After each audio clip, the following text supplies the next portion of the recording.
Hey folks, welcome. Glad you could join us today and talk about communicating, why we communicate and so forth.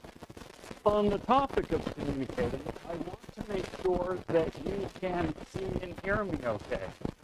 For those of you who have joined my live stream from the past, you can see that things are totally different right now, including the audio, and it's glitching again. Now I'm gonna move something. All right, so staticky again. Gosh, I may not be able to use this mic going forward. Okay, I did something right. Okay, I'm going to have to continue to play with that. Folks, I appreciate you chiming in and letting me know what's working and what isn't. So that's fantastic. We got 1, 2, 3, 4, 5, 6 people so far chiming in. I appreciate that. You know the drill. It's going to matter here in a moment. So, by the way, as we wait for folks to come in, and I should have done this first. How rude. You get to hear me swallow. That's so gross. So while we wait for folks to get in, hey, Joseph, and we have Milagro, and we have Braden, and we have Sadie Taylor. Fantastic. I've made a lot of changes to my stream today, and so I would love to hear your thoughts after the stream. Send me emails. Kind of do a continue, stop, start. Now, later on, you're going to be watching a video about how to provide feedback.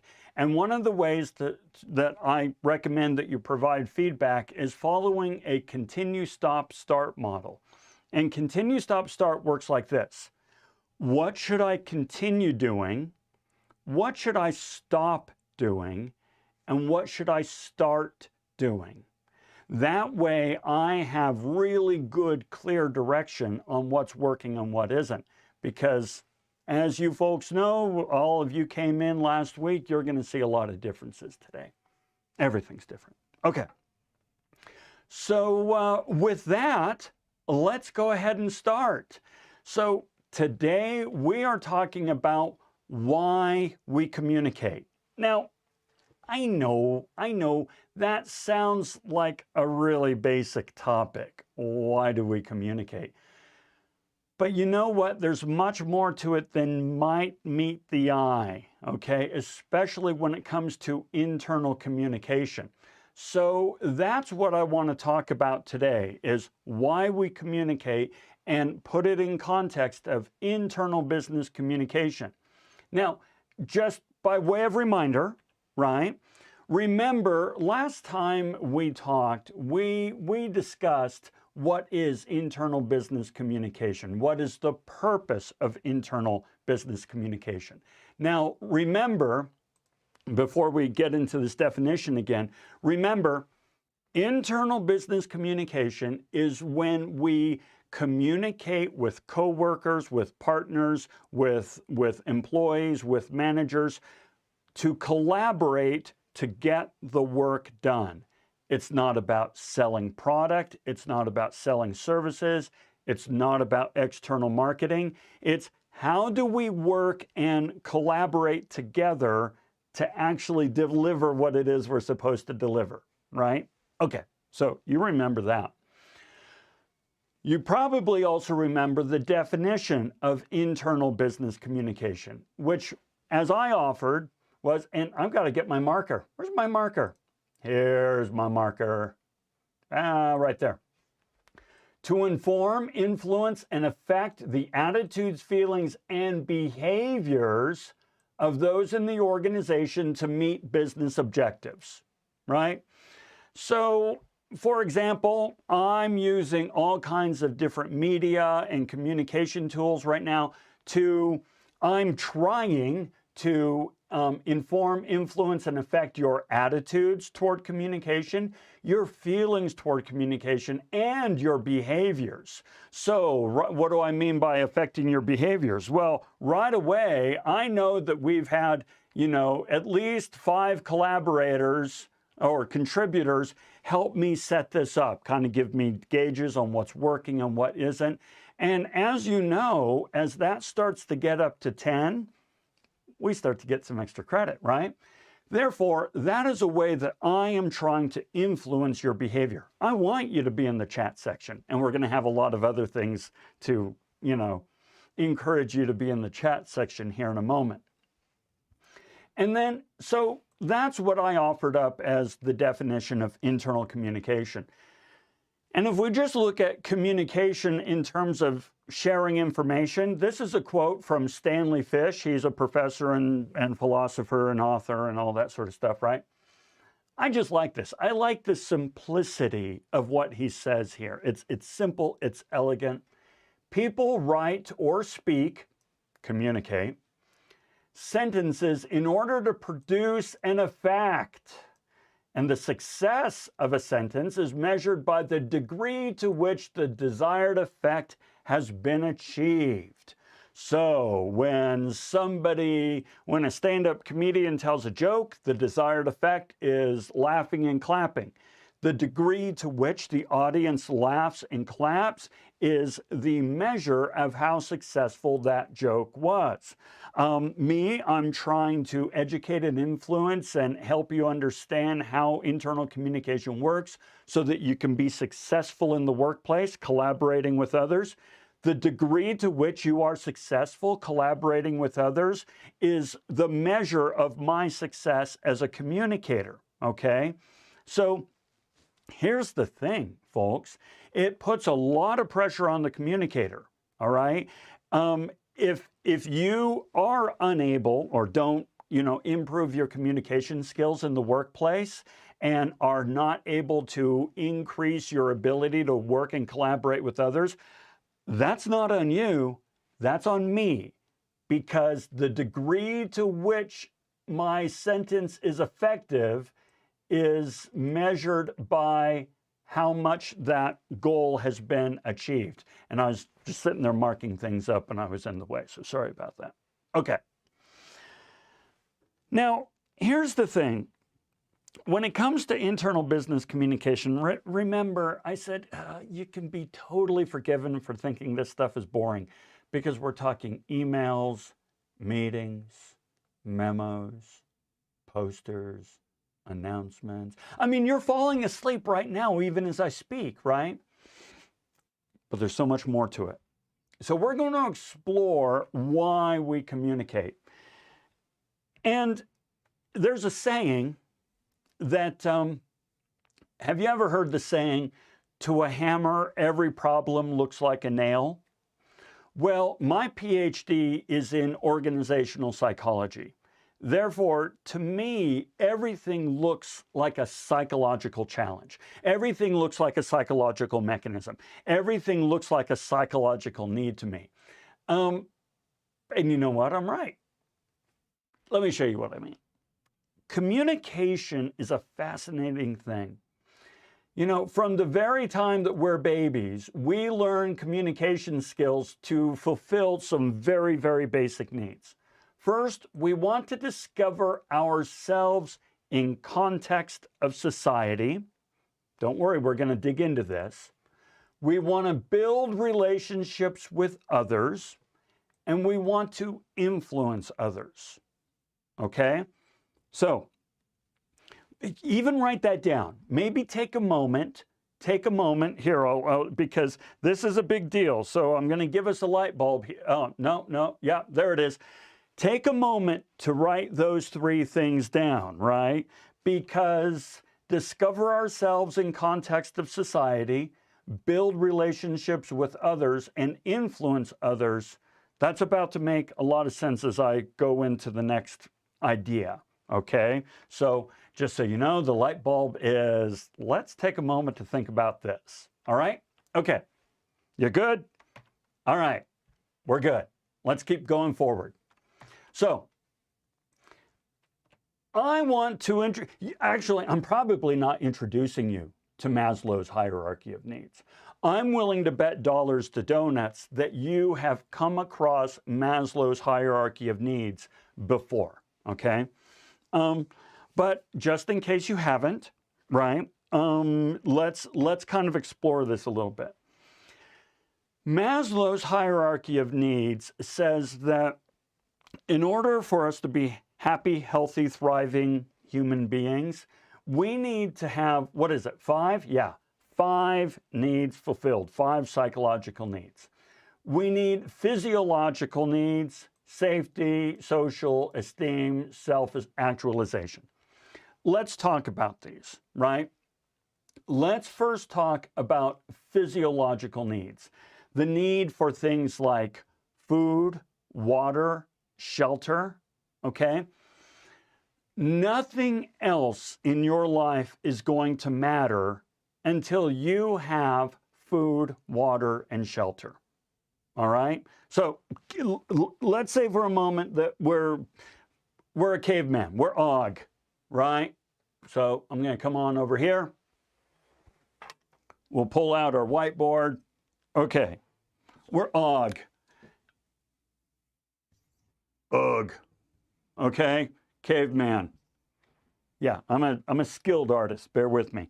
Okay, so until he can get a cave, you know, that has some shelter, and he can get some food, and he can get some water, and so forth, until he can get these things, he's going to be very unhappy, right? Because he just needs these things for frickin' survival, all right?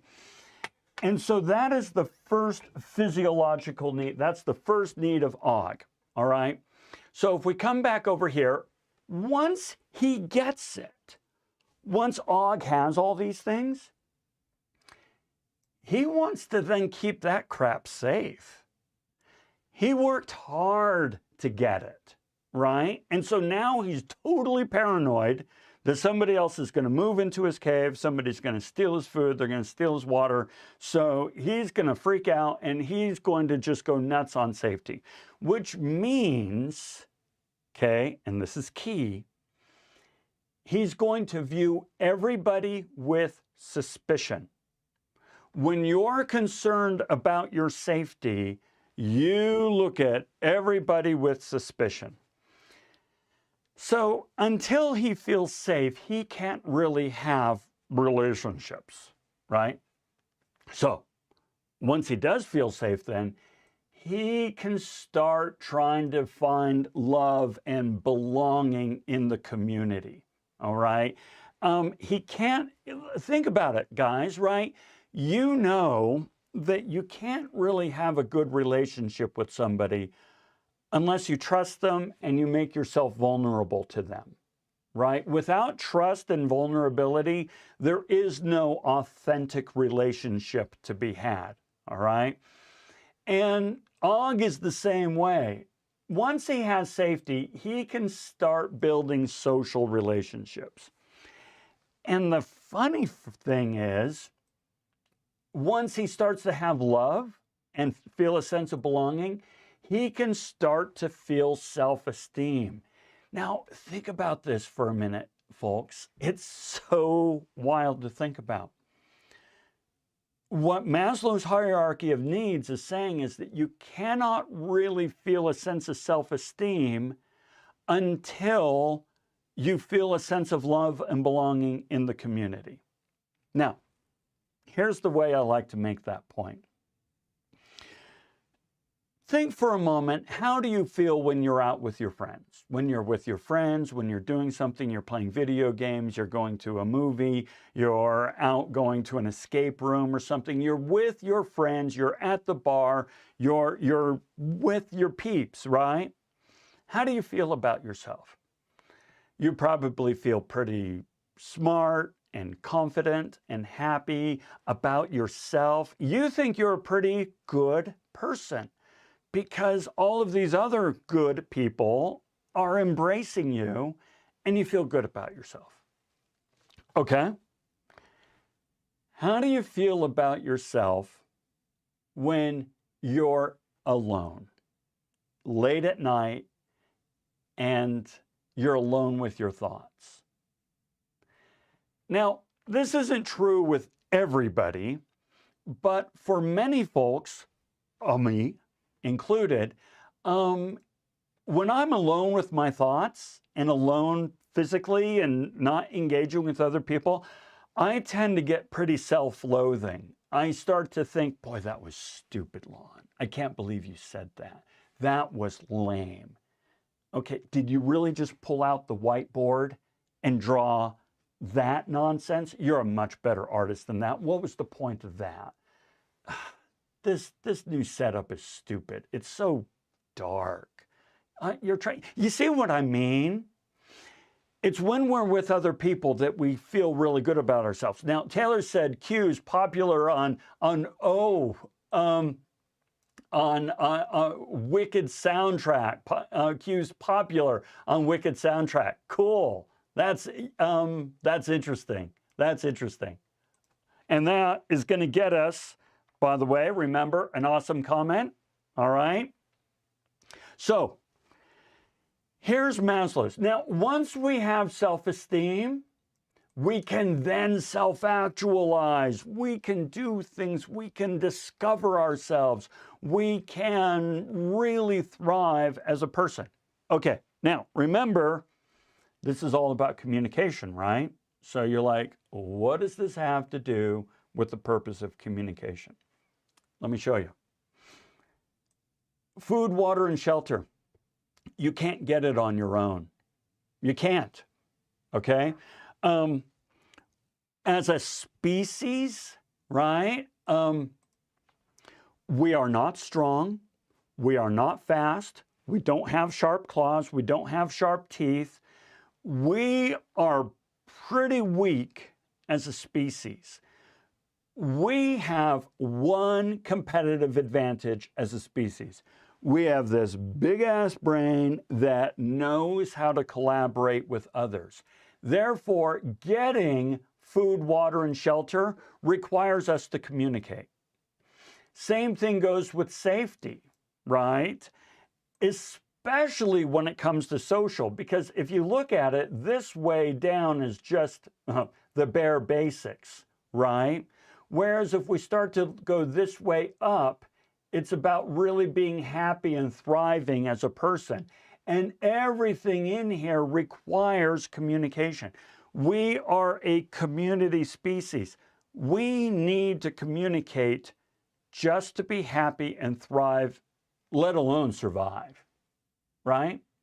So communication is key for that. Now let's continue on with this idea, all right? So remember, we have these basic needs of figuring out who we are in the community and influencing others and and convincing them to help us survive, right? These basic needs are wrapped together in a single need, the need to understand the world around us so we can predict what's happening next and how we'll be supported or treated by those around us, survive and thrive. So predict what's happening next. Now, so let me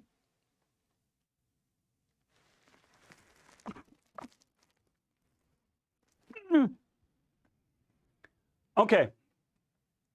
Let me ask you a question. What did you think when I started to do that? What entered your mind? I only did it for 2 seconds.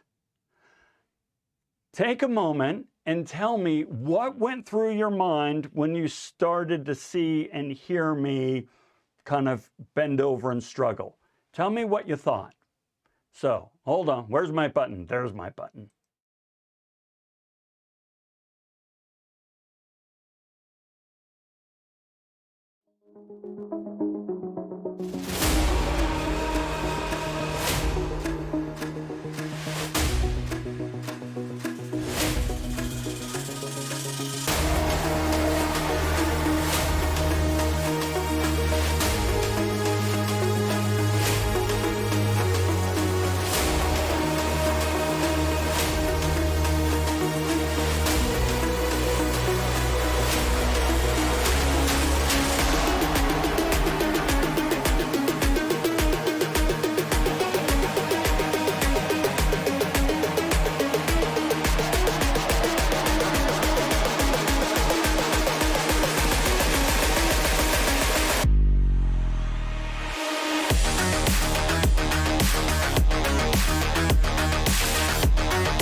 Okay, the one I was laughing at is Taylor's here. So, 1010 did not love that. So, by the way, real quick, we got, because where's my buttons? Here's my buttons. We've now got massive contributors, and we have, at the very least, 7 or 8 awesome comments. So, you guys know the drill.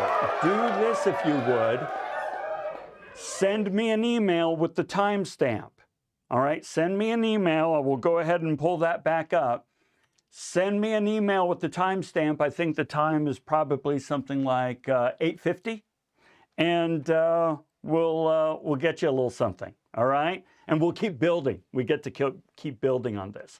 All right, so let's play with some of these. I'm looking for the right button.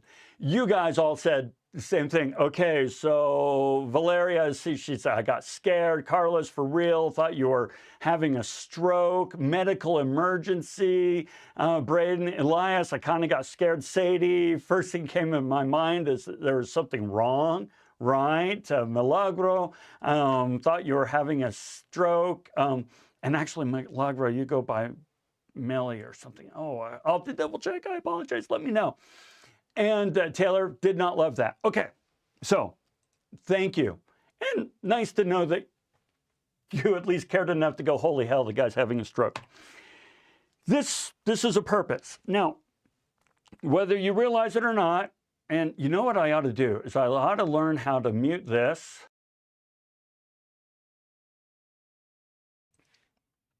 So you don't have to hear me swallow. Okay. Whether you realize it or not, you always have 3 questions going through your mind that are constantly being asked and constantly being answered through communication. These 3 questions are, what's going on?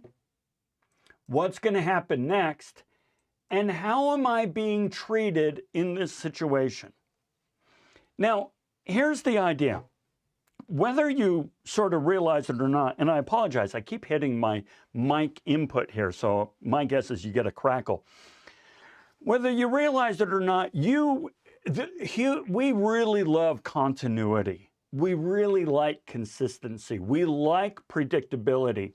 The reason that we get upset when somebody cuts us off on the freeway or something is because it harshes our groove, right?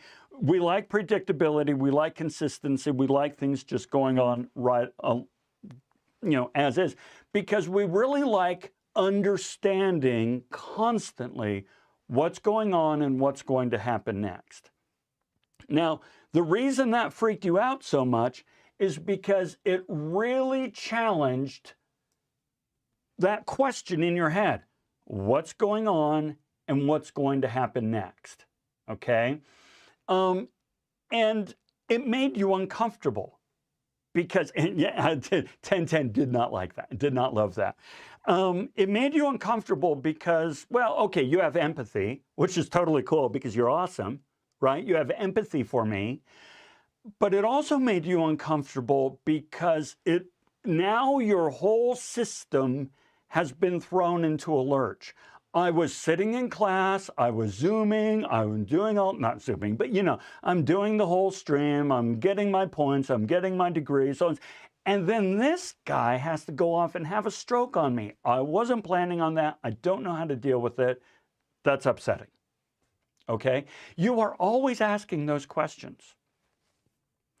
The other question you're always asking is, how am I being treated in this situation? And this is really, I kind of feel like, you know what, do I have an exclamation mark one? I want to just kind of like, think about this, right? I really like the idea of how am I being treated, especially in the workplace. When you're in the workplace, when I'm in the workplace, when we are in the workplace, we are constantly kind of evaluating, am I being respected? Are my skills being appreciated? Am I being valued? Am I being denigrated? Am I being looked down upon? Am I being put on a pedestal? Am I being revered and so forth? We are constantly trying to assess our position in the workplace, okay? Whether explicitly or implicitly. And communication is what helps us really kind of understand where we are in the pecking order, if you will. And we're going to talk a whole lot more about that in future lectures, okay? So this is what it comes down to. The way people communicate with us let us know if our sense of self is being enhanced, diminished, or even threatened in every situation. Even right now, you are making calculations in your mind, trying to figure out, is Lon enhancing my sense of self? Is he treating me with respect? Is he showing me, the dues that I am due because of my role as a student? Or is he looking down upon me? Is he trying to diminish my sense of self and my sense of confidence? Or am I being threatened? Is my grade under risk or at risk, right? These are things that are constantly going on. By the way, I think you're totally awesome. I hope you feel enhanced. The reason I do all this stuff, is because I want you to feel like I respect your time and your role as a student. And anybody who just does the lame Zoom, I don't think is showing the proper investment in your education. But that's just me. So I hope you feel enhanced. All right, so let's keep going. Now, here's the thing. We do this at work. Right? We're always trying to figure out, how am I being treated? What's my position in the pecking order? And even little things like a facial expression or the tone that somebody says something can communicate volumes. We're going to talk more about that in future lectures. But this doesn't just happen at work. We do this in our own heads. Okay? Let me show you what I mean.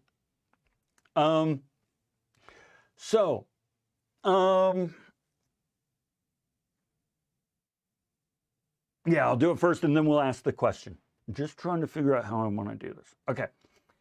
So at every moment of the day, you're thinking three things. You're doing three things. And you're doing them right now. And by the way, I'm doing them as well. Okay? It's we. We are doing this. All right? We have a certain perception of ourselves.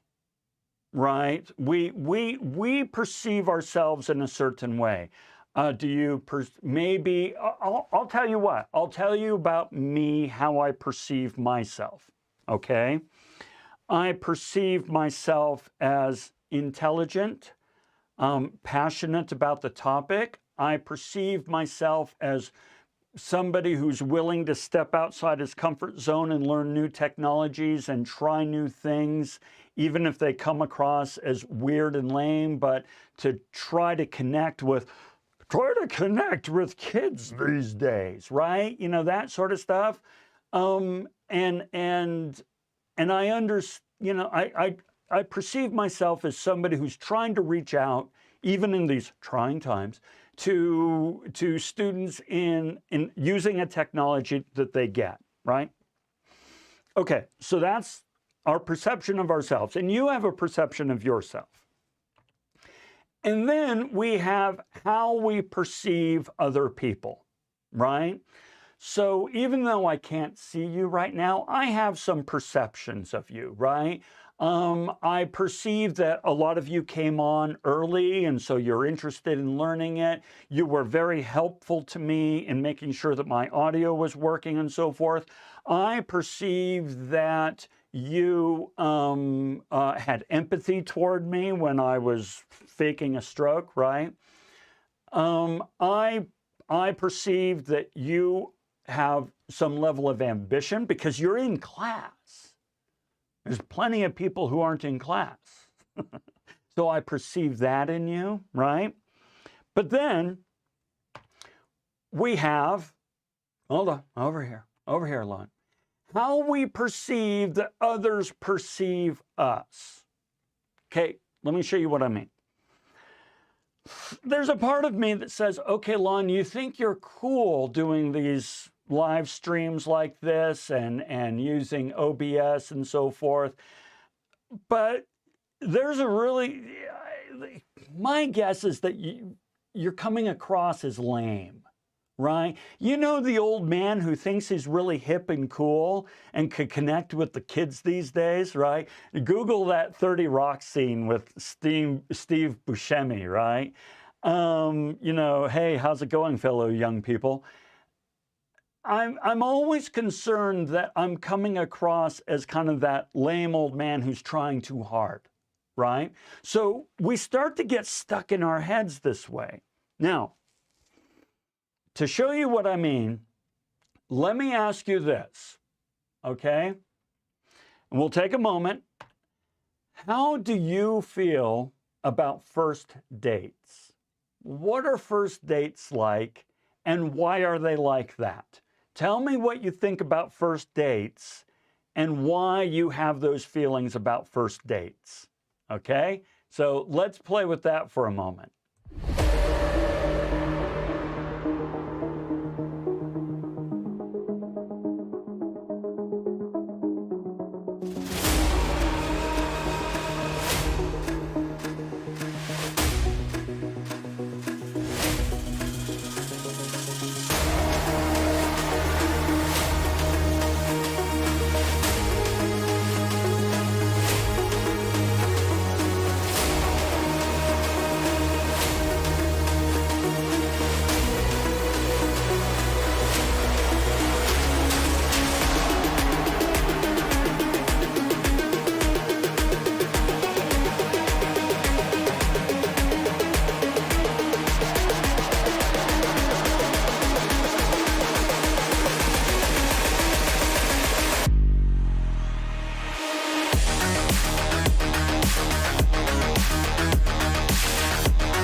Okay, let's come back and actually I'll come in over here. There we go. All right.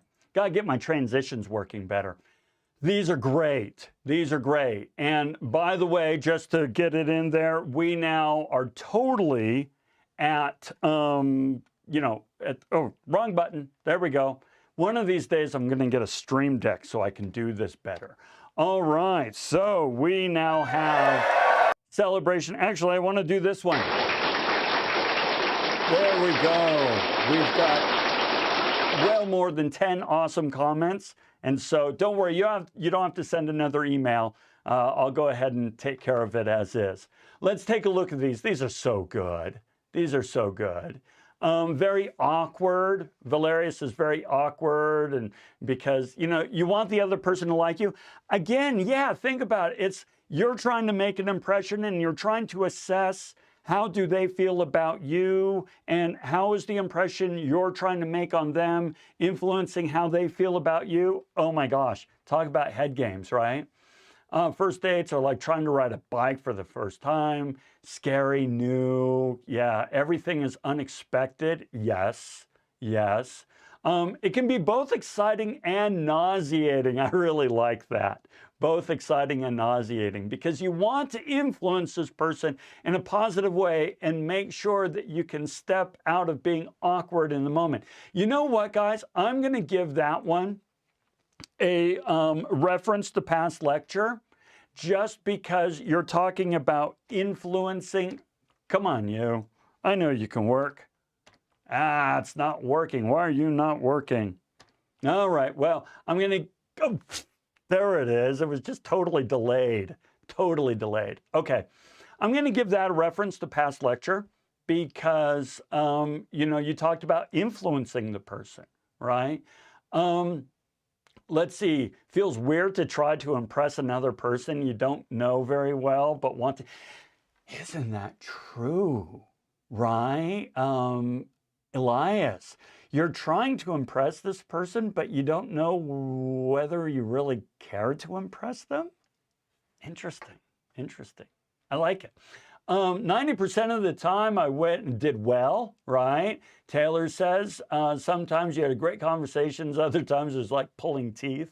Ain't that the truth, right? Everyone puts on their best self instead of their normal days. Okay, yes. Do we talk about this in this class? No, we talk about a different class. It is so, okay, we always wear a uniform. Unless you're home alone watching TV, anytime we're with somebody else, we are trying to be and fit into a persona, right? And that is like times 1,000 when it comes to a date. You're so right. Job interview, right?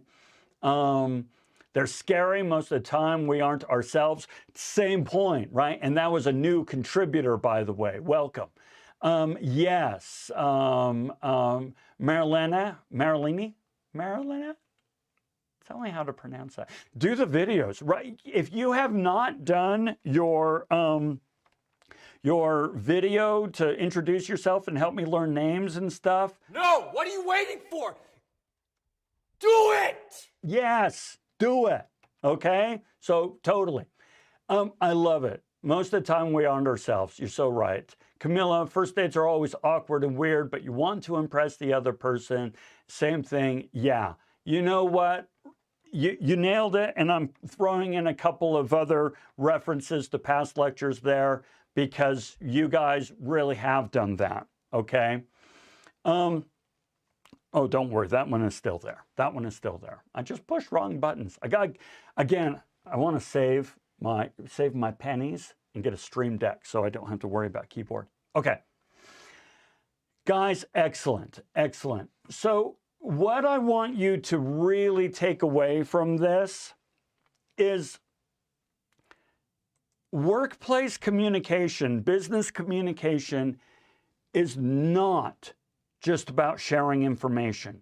It is not about what time do you need what and what does success look like. Those are key aspects. Don't get me wrong. Those are key aspects of workplace communication. But when it comes to collaborating, this should totally be a psychology class. And you're going to see this a lot in our lectures going further. We're going to talk about the psychology of collaborating, working with others, building teams, moving through team-forming processes so we can get from hating each other to really killing it together, right? How to influence people in a way that is both transparent. We are not talking about manipulation at all. We're talking about influencing people in such a way that it's transparent and we engage their passions into helping us do the work, okay? So the first two lectures, we've really just introduced these ideas of workplace communication. I hope you can appreciate when I say it's not boring emails and meetings. This is really, really important, interesting, fun, engaging stuff. And I hope you continue to engage as you have been. Remember, don't forget to send that email. Remember for the, my keys aren't working. It'll come down here in a moment, right? With the timestamp. And if you have any recommendations in terms of my stream, my new look and feel, anything like that, remember, send me some feedback at continue, stop, start What should I continue doing? What should I stop doing? And what should I start doing? If you would like more insight into what I'm talking about, watch my video on Nutshell Brainery on how to provide feedback, how to give feedback, and it goes through all that. And you're going to have to watch it for a future assignment here anyway, so double dip, right? So folks, there you go. Thank you very much for joining me. Fantastic engagement and participation today. I really appreciate it. As always, if you have any questions or any comments or anything, I'm going to stick around so I can read the comments, or you can reach out to me, privately, and I'll totally hook you up. All right? Have a great day, everyone, and we'll see you later.